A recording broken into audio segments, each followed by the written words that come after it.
আবহাওয়ার পূর্বাভাস। বর্ষা বাংলায় ঢুকেছে বেশ কিছুদিন আগে। রাজ্যের বিভিন্ন প্রান্তে কম বেশি বৃষ্টিও হচ্ছে, কিন্তু তার মধ্যে এক অদ্ভুত আবহাওয়ার কারণে নাজেহাল সাধারণ মানুষ। কখনো মেঘলা আকাশ, কখনো বৃষ্টি, আবার বৃষ্টি থামতেই শুরু হচ্ছে ভ্যাপসা গরম।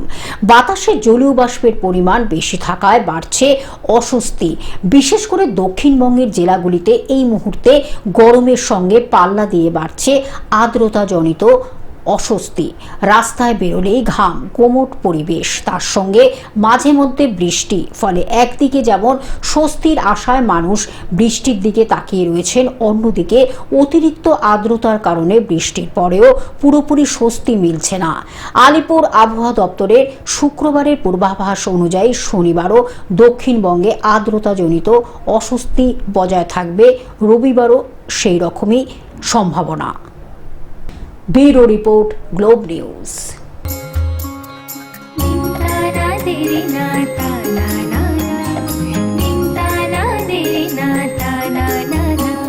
পাশে সবার প্রিয় গ্লোব টিভি, সাথে সবার প্রিয় গ্লোব টিভি।